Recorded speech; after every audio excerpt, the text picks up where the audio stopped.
What's up, everyone? This is Robert Ross with the Nomad Business and Lifestyle Podcast.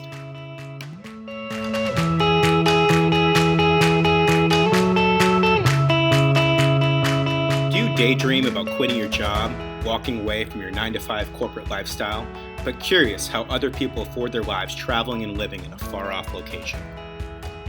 10 years ago, I quit my financial services job, sold everything I owned, and moved to a small surf town in coastal Ecuador with nothing but my dog, 6 surfboards, and a suitcase. Since then, I built a large hotel and real estate business in Montanita, Ecuador, called the Mi Hotel and Villas Montanita Estates. But most importantly, I created the environment where I can focus my energy in every minute of the day doing exactly what I want to do, whether it's spending time with my family, surfing, kite surfing, and growing the Mi Hotel.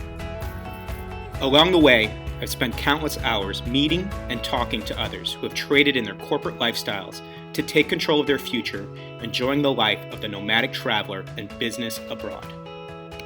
On this podcast, I'm going to share my experiences and those of others that are following their passions of living in exotic locations, while most importantly, continuing to earn and create business opportunities.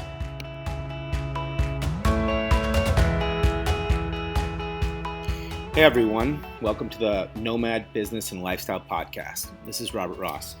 Thought I'd check in today and talk a little bit about a topic that comes up all the time with me.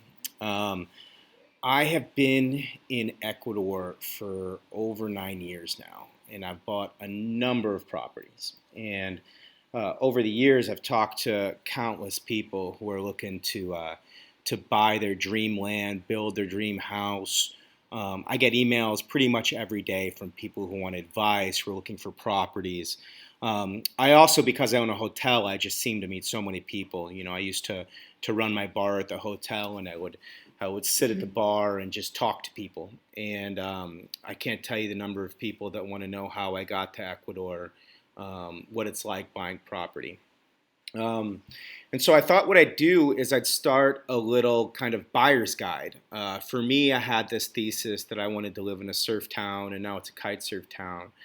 And I don't know what you want to call Ecuador. Is it a developing country? Third world country is what they used to call it. But I would call it kind of a developing surf destination. Things are different down here in the U.S. It's a little less organized. It's a little Wild West. And things are cheaper. And I talk to a lot of people about giving advice on what properties to buy if they're not going to buy from me. I generally don't represent properties I don't own. I have my own development. Everything is controlled through my hotel. But if people do want advice on what types of properties and why they should buy, so I always give my advice. So one of the key things that I always talk to people about is whether they should buy a cheap piece of property or an expensive piece of property. And what you get is a lot of people come down and see the price tags down in Ecuador, and they just get sticker shock because it's so cheap. Oh my God, I can buy a property for $20,000, $30,000, $50,000. They just can't believe how cheap it is. They're used to price tags in the U.S. You know, I grew up in Washington, D.C., lived in L.A. for a long time. And, you know, for a similar property in those two places, you're looking at well over $1 million. In L.A., I mean, what you get for $50,000 in Montanita gives you the same view as $5 million in Manhattan Beach. A starter home in Manhattan Beach is at $1.5–2 million. Manhattan Beach is just south of LA. And, you know, you outgrow that home after your first child. So, you know, being able to get a home down in Ecuador for $150,000–200,000 is just much, much cheaper. So I get that all the time. Wow, it's cheap. And I'm often having to kind of counsel people on why not to buy this cheap piece of land they're looking at. And we get people come down all the time and they found a cheap piece of property, $30,000. And, you know, they think it's cheap. And my answer to them is it's not cheap. And the reason is because you're going to get no appreciation at all. One of the things you'll notice in a place like Ecuador is everything is for sale. This is a massive, beautiful tropical country. with 13 million people, and so there's just land, land, land everywhere. There's never going to be a shortage of land to buy in this country, and there's a bunch of other reasons I'm going to talk about. But if you come down here and you're here for a week and you think that you're going to find a piece of land for $30,000 that's going to appreciate, and in 2-3 years it's going to be worth $100,000, you're just lying to yourself. It's just not going to happen.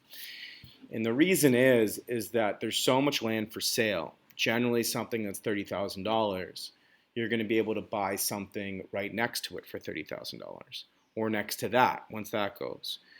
And so you're not seeing much appreciation on cheap land because there's just so much of it. Generally, the developer that is going to sell you that piece of land owns a lot of land all around you. He's got inventory for the next 20 years.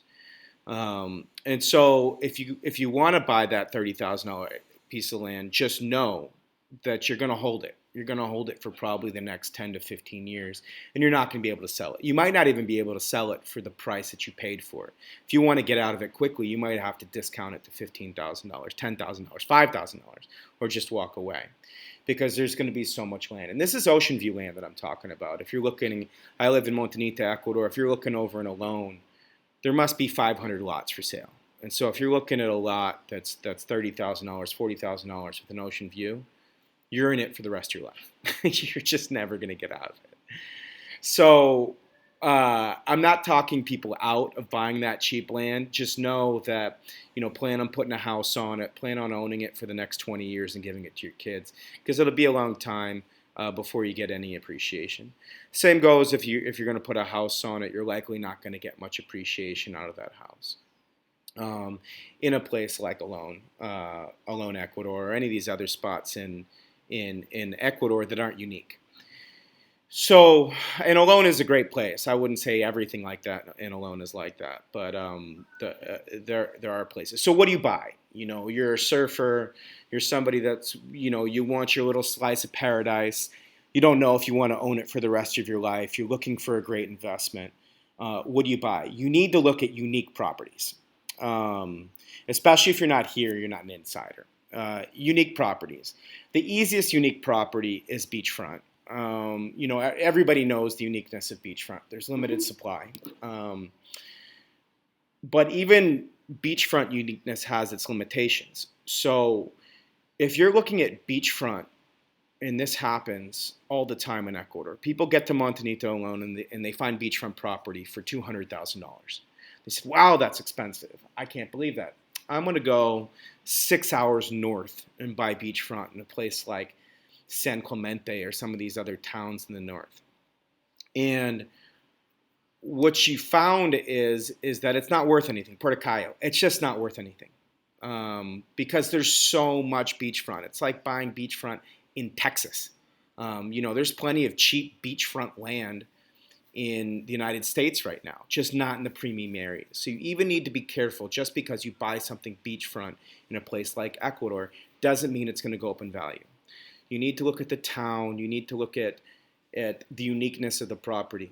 And if you find something unique, then I would say go ahead and buy it. It's going to go up in value. Now, Montanita, where I live, is very, very unique. And the reason is the foot traffic.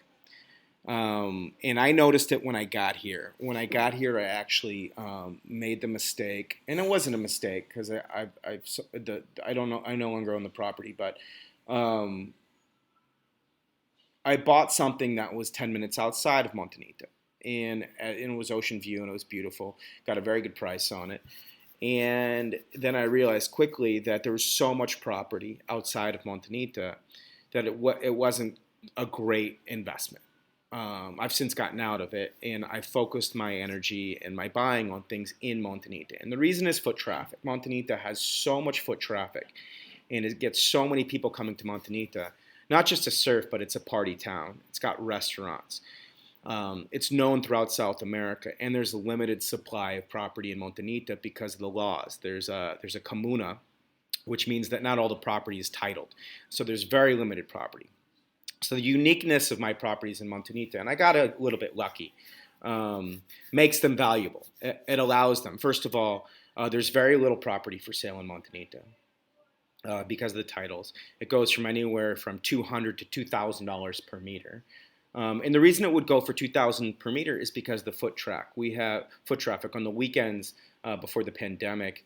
It looked like Mardi Gras, just people and people everywhere. And if you put a restaurant in and you put a bar in, you know you can make money.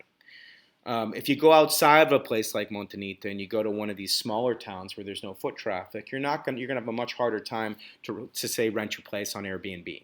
I get messages every day for reservations, tons and tons of messages. And some of these other places outside, you're just not going to get that. So I guess my advice when it comes to whatever you're buying is, what I bought. I didn't buy beachfront. I bought OceanView. I thought the beachfront, even when I got it, was too expensive. But I bought in a place that had heavy foot traffic, which makes it great for rental income. There's people coming year round, and we have a high season that runs about 10 months. And it's close enough to town that you can get there. So people want to stay at my place because of the proximity to Montanita. Montanita is the draw more than surf, more than anything else. So just something to think about. Another thing that you'll find in places like this, and I was going to call this the liquidity podcast, is because a lot of the things, if you buy them, are very illiquid. It's very cheap and easy to get into properties in Ecuador and a lot of these towns. When I say Ecuador, it's going to go the same for Nicaragua, Panama. Americans, when they come down here, they're used to a very liquid market. They're used to being able to put their property up for sale online and being able to sell it if it's priced properly. It's just not like that in these countries. There is way more supply than there are buyers. And so what you'll find is, let's say you bought a property for $75,000, $80,000, $100,000, you might not be able to sell it. You might not even be able to sell it for $30,000 because there's virtually no liquidity. The things that drive liquidity, first of all, you need to have an equal number of buyers to supply, and we just don't have that. There's way more supply than buyers. And then you also need to have access to capital. In a lot of these countries like Ecuador, you can't get a loan. And so you're looking at cash buyers, and that takes a lot of the market of locals out. And when you're looking at international people, the international buyer isn't just looking at Ecuador. They're looking at Panama, Nicaragua, Florida, Texas, Spain, Portugal. There's countries in Southeast Asia these days that are very attractive for retirees and paradise hunters. And so liquidity is a real issue if you're going to buy something. So again, this goes back to buy unique properties, buy properties where you know there's limited supply. Don't buy in the middle of nowhere, and don't just buy because there's a view. There's tons and tons of OceanView properties down here. The other thing I would recommend doing, so I have a few just kind of recommendations in this podcast. Talk to insiders. One thing that you want to do is, if you're getting offered a cheap property, generally it's cheap for a reason. And I don't even work with a lot of people. I turn down a lot of prospective buyers because they're looking for cheap properties. And it's just not worth my time to even give them information. So if you're looking for a $30,000 property and you want to go to a real estate agent and there's no escrow down here, and you're talking about that real estate agent, if they're lucky, paying them 5%, $1,500, and you want to spend all day with them, and then you want to go home and think about it, and then you may or may not buy. Generally, a real estate agent down here is going to have to show probably 10 properties, 10 full days of showing properties, driving all over the place to make $1,500. And they're just not going to do it. So if you really want to find the best deal in a place like this, you want to find the deals the insiders are looking at. I've got 10 deals in my pocket all the time that I just don't share with people. I know the buyer, it's not listed. It's a guy that's barely got a sign, who's owned the property for 50 years, doesn't know how to list it, doesn't want to work with agents, but you know their property is for sale. Offer an agent $10,000 and just say, I'll give you $10,000, give me your best property, even if the property only costs $30,000. Because I've probably got 10 properties in my back pocket that are great deals for 30, 40,000 bucks, but I'm not working on a commission of 1,500 bucks. So my recommendation is wherever you go, when you start talking to a real estate agent, tell them right away that you're going to give them a certain amount of money, whether it's $5,000, $10,000 if you buy, and make it worth their while. Because otherwise, you're just not going to get an honest picture of the market in wherever you are. Okay. So I would definitely, when you're analyzing a market, look at rental income. Something that I looked at when I got to Montanita, the first place I ever traveled to was Tamarindo, Costa Rica. And I remember when I started setting up my business in Montanita, Ecuador, not the first place I traveled to, but the first place I went surfing and really fell in love with this market. I got on, at the time there was no Airbnb, so we were looking at VRBO. And I got on the VRBO for Tamarindo, and there were 700 properties. And I was shocked. And then I got on for Montanita, Ecuador, and there were 7 properties. And then I took a walk through town. And if you walk through Montanita, Ecuador versus you walk through Costa Rica, Tamarindo, Ecuador, there's 10 times the amount of people walking around the streets of Montanita, Ecuador. And I immediately knew that I had a business. I would drive into Montanita on a Friday, and you couldn't even find parking. There just wasn't enough beds for the number of people, and there still aren't. Today with Airbnb, things have changed a lot. So it used to be that you had to pay to list on VRBO, and I was the only vacation rental on VRBO and FlipKey for a long time because a lot of the locals didn't have the money to spend $1,000 to get on VRBO. And now there's a lot more, but it's something that you have to look at. Is what are what's the foot traffic? How are you going to be able to make rental income off your property? I know a lot of people. I have a friend here who's bought a property in Costa Rica, and what's happening in Costa Rica a lot of the time is in Ecuador we have one place which is like Costa Rica. Montanita, a little bit Olon, has the same vibe as Costa Rica.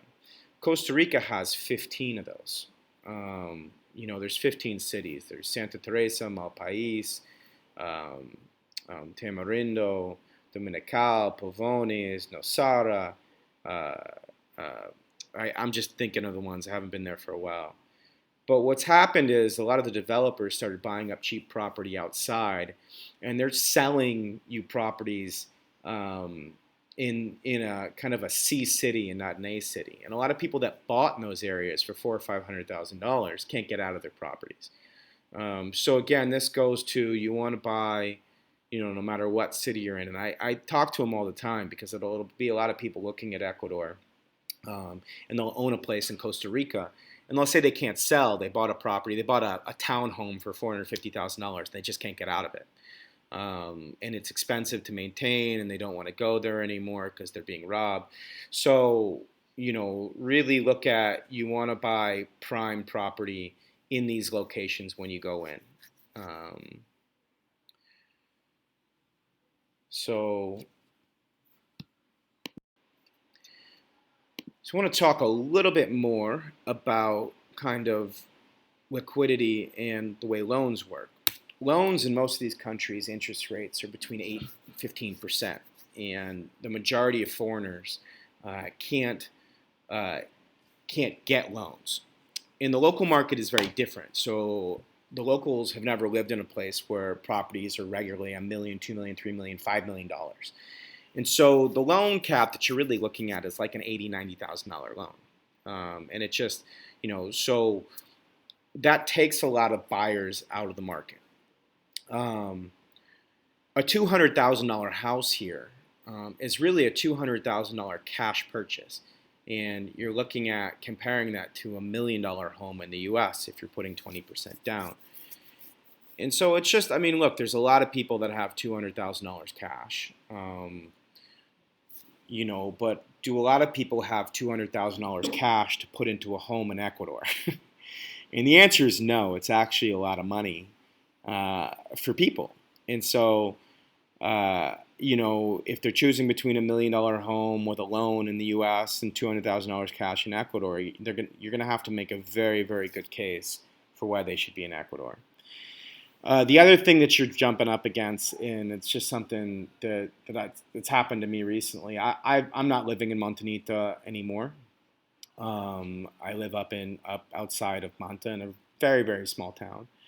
And I live in a beautiful, beautiful house right in front of the beach. I surf in front of my house. I kite surf in front of my house. I have fresh fish delivered. I have fruit delivered. It's the pandemic. There's nobody around me. And I pay $850 a month. And these types of homes, they're not everywhere. So you have to actually look. You're generally, if you're coming for a month, you're going to have to look for it. You're not going to find it right away. So maybe you book a place for a month knowing that you might pay $1,500, $2,000. But if you're deciding to stick around and you don't want to buy, rent is cheap. And once you find a place, it might take you a few months to get comfortable, but get comfortable. And then I have great rental properties in Montanita. I do daily, weekly. I rarely do monthly rentals because I can make so much money off of daily, weekly rentals. But I just don't want to do I don't want to do monthly rentals because they're a lot of work. You don't make nearly as much money. You've got a lot of wear and tear. Generally, I'm only doing monthly rentals on properties I don't want to manage, and I'm trying to sell. So I am doing a few monthly rentals. I have a house. I have 4 condos that I'm doing good prices on monthly rentals. Because those are properties that I want to sell and I don't want to manage anymore. For some reason, it's generally because logistics are difficult on it. So my home and these 4 condos are separate from the hotel where I have my villas, and it's difficult for my employees to manage them, and they don't get the attention that some of my other properties get. So when you live a life like I do, which is I'm trying to create passive income and not work every day at a day job, logistics for managing properties really matter. So I actually don't manage any properties that aren't my own and aren't attached to my property because I don't want to be. Logistically, it's very hard in this country. Let's see if I had anything else today.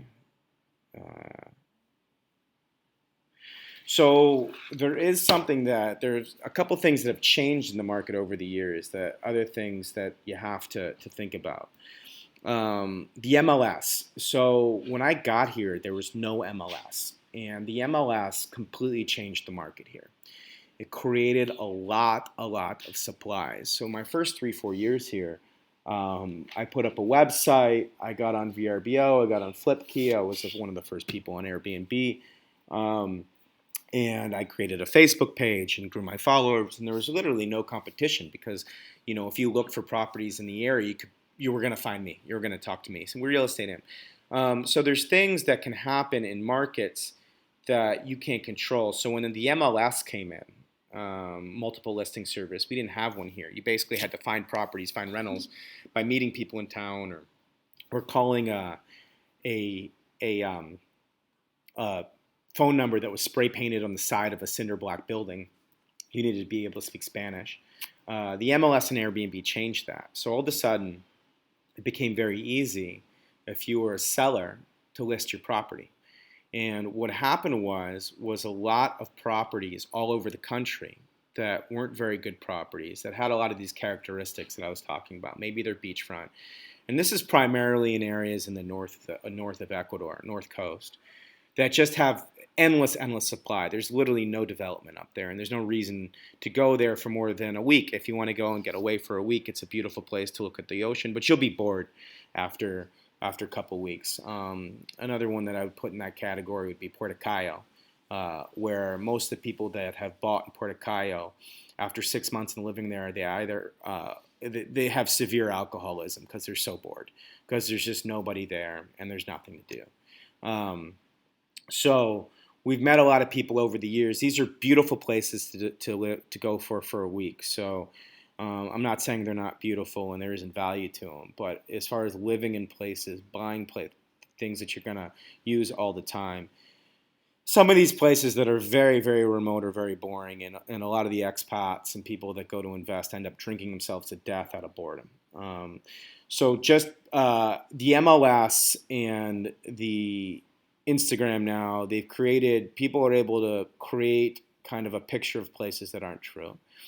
Montanita, since I got here, has had this crazy demand. People come from around the world. It's a huge destination for South American travel. So there's 400 million people from South America that come to want a vacation. And Montanita's been well known for 20 years now. It's a surf party, fun destination. The entire south of South America has been coming there. So, Americans and Europeans still make up less than 5-10% of my overall business because I'm full of Ecuadorians, people from Guayaquil. We have a city of 3 million people just 2 hours away. So I actually, right now, my business has been fine. We're a bit full on the weekends, not a lot of international people, but the business is fine because we're full of people from Guayaquil that are coming to get out of the city.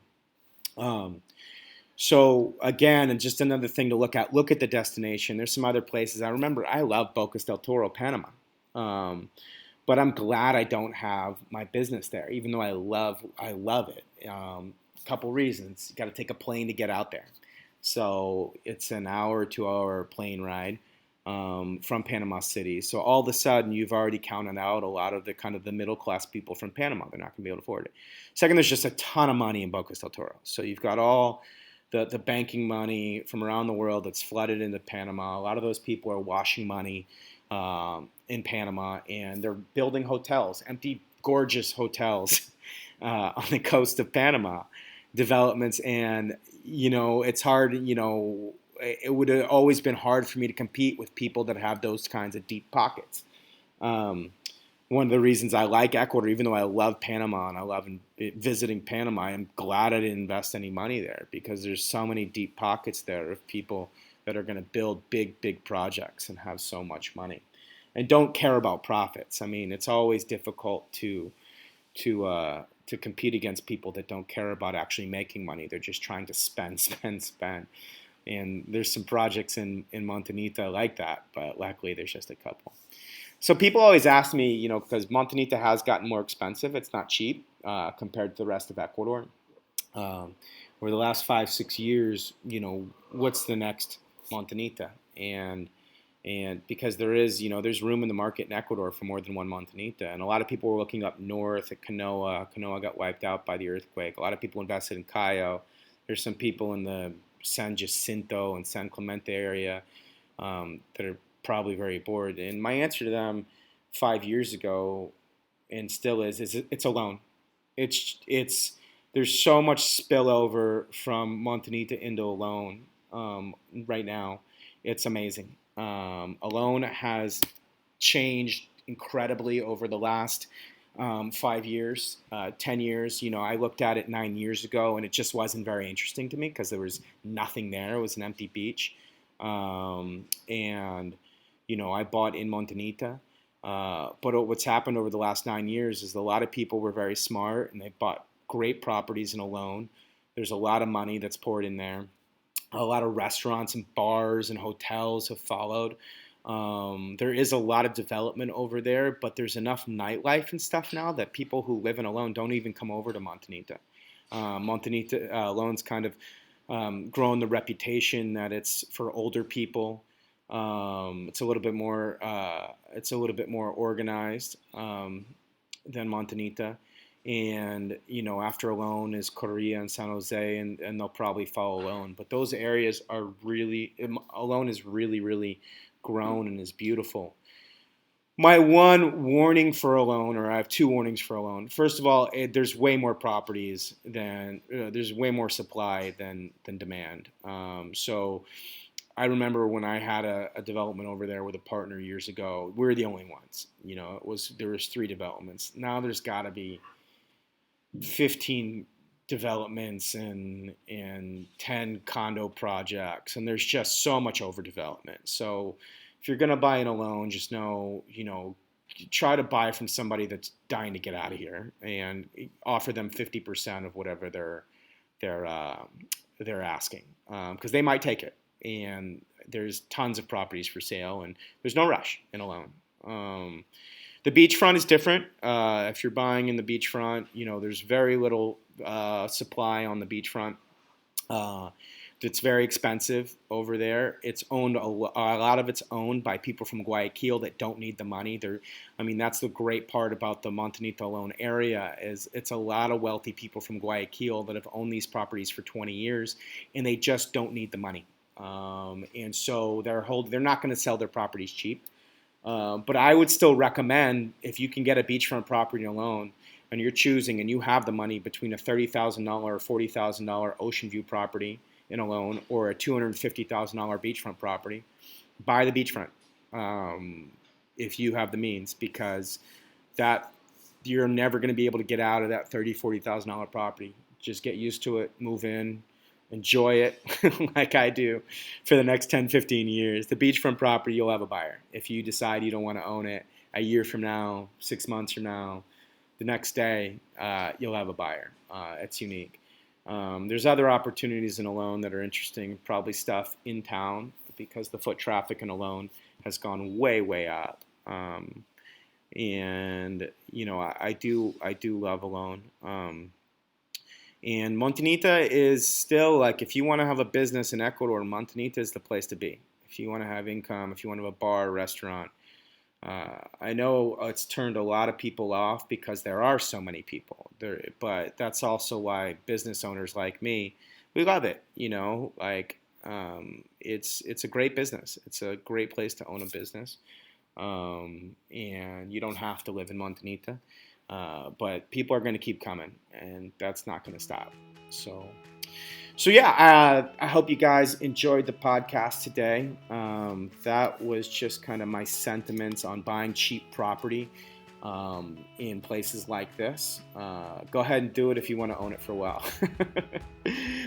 But if not, make sure that you're talking to somebody like me, you're talking to other people, and look for unique properties. Look for properties that have some type of reason that makes it so that the developer who just sold you a property doesn't have 50 others just like it. And if you do that, you're going to be just fine. You're going to have a great investment. You're going to be able to enjoy the property. I'm going to go jump in the water. It's beautiful outside. The wave's been amazing. So I hope you guys enjoyed the podcast, and I'll talk to everybody soon.